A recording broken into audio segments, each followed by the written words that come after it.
Memiliki paras rupawan, Devano dan Hendra telah banyak mencuri perhatian publik begitu cepat. Sejak menggeluti dunia yang sama dengan sang ibunda Iis Dahlia, namanya tak henti menjadi perbincangan berkat talenta besar dalam bersandiwara dan bernyanyi.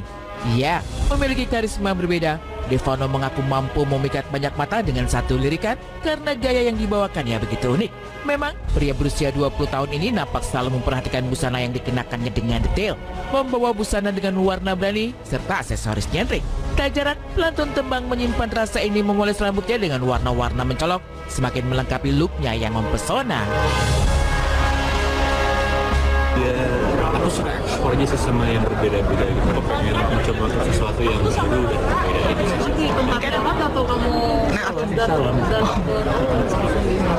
kalung kah, mungkin kalung? Oh iya, Ada penitinya, mungkin apa nih tandanya ada peniti di situ? Apakah?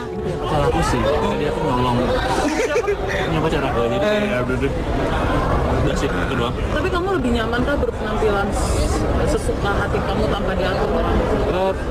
Ya nyaman-nyaman aja sih, karena memang kan ini pilihan aku sendiri. Dan aku juga kayaknya 20 tahun juga masih fase yang nyari jati diri sendiri gak sih? Kayak ini mana yang buat aku nyaman itu dalam pakaian itu sih sebenarnya. Begitu paham akan fashion, Devano nampak tak segan untuk memadupadankan atasan, busana serta aksesorisnya dengan rupa-rupa berbeda. Namun nampaknya semua ekspresi diri yang ditunjukkan dalam cara berpakaiannya itu tak sepenuhnya diterima publik. Tak lama ini, Devano mendapatkan cibiran pedas dari warganet lantaran gaya berpakaiannya yang dianggap berlebihan. Berangkat dari unggahan yang bikin heboh, pria kelahiran Bongas, Jawa Barat itu membagikan potretnya saat menjadi model dengan busana terusan. Banyak yang menyebutkan pakaian tersebut sangat tak pantas dikenakan Devano karena baju terusan biasanya identik dikenakan oleh perempuan. Tak berhenti sampai di situ, dirinya terus banjir komentar pedas sebab mewarnai kuku sehingga membuatnya terkesan lebih feminin. Sungguh tak terbayang oleh Devano, di mana seni yang diutarakan lewat stylenya tersebut justru dapat berimbas begitu besar. Nampak benar adanya, tak kalah menusuk dari pisau, ujaran mampu menggores hati lebih dalam. Bersama dengan ujaran-ujaran yang datang tanpa henti, lambat laun mampu merobohkan dinding pertahanan yang dibangunnya selama ini. Begitu terbelenggu, udara terasa begitu menyesakan bagi Devano kala melihat setiap komentar negatif yang tertuju padanya.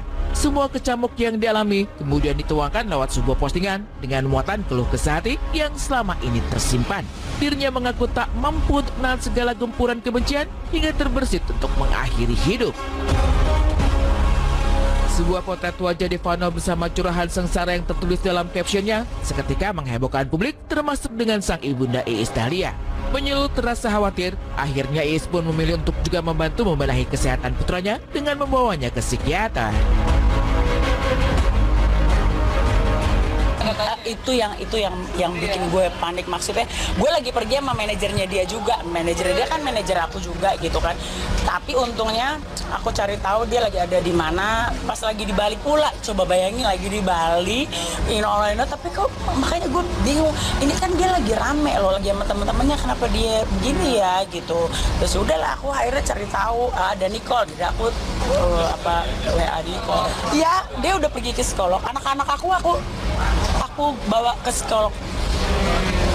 Even Salsa sampai sekarang juga masih ke psikolog karena sometimes kan mereka tuh nggak seterbuka kalau sama psikolognya, ya kan, sama kita orang tuanya. Jadi kalau ada hal-hal kayak gitu better kita itu deh ke jalur yang bener gitu. Gemilang ketenaran agaknya begitu indah jika hanya membayangkannya saja. Namun tiada banyak yang menyadari di antara bintang-bintang ada sekelebat kegelapan mencekam yang mengelilingi.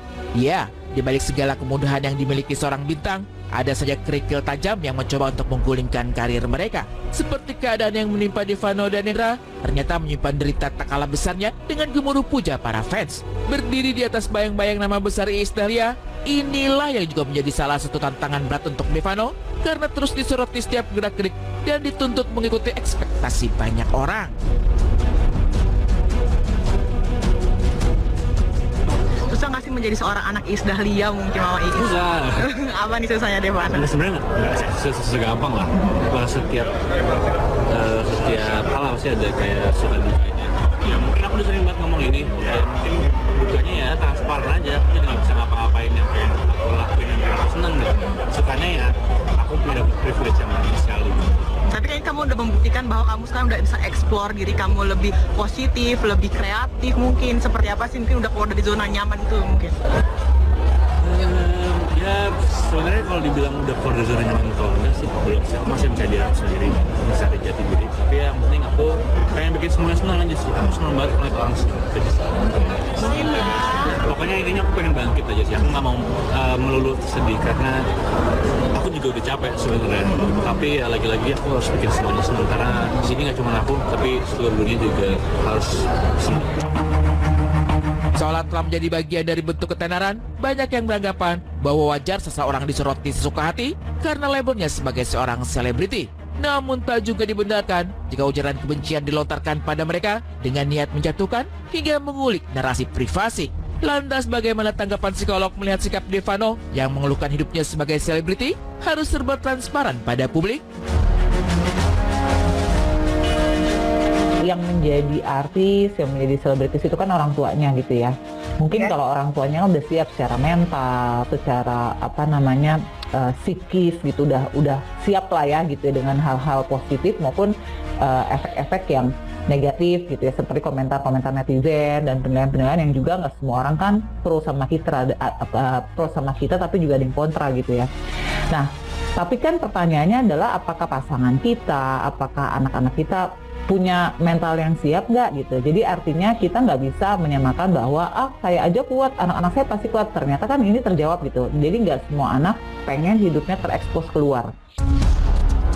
Tentu ini harus menjadi perhatian khusus untuk para orang tua agar lebih memahami kondisi nyata putra-putri mereka. Karena sejatinya, sebagai sosok yang lebih dulu mengenyam asam garam, orang tua juga perlu memahami batas kemampuan buah hati tercinta.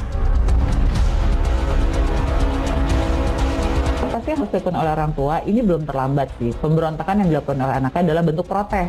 Jadi orang tua terima dulu nih anaknya protes. Dengerin, rangkul apa yang menjadi kerisauannya, apa yang membuat dia protes, sehingga akhirnya dia mengambil keputusan yang cukup ekstrim gitu. Artinya dekatkan lagi, bonding lagi, engagement lagi, komunikasi lagi sama anak gitu. Artinya orang tua harus menyadari dan mempunyai kesadaran ya, awareness gitu, bahwa ada yang miss gitu di pola asuh mereka, sehingga mereka nggak tahu kalau anaknya sebenarnya tertekan gitu dengan kondisi ini yang sudah bertahun-tahun gitu. Bentuk protes yang terlihat ini tentu orang tua harus merangkul, ngajak ngobrol, kemudian apa yang diinginkan oleh anak, apa yang orang tua harapkan, sehingga antara keinginan anak dan harapan orang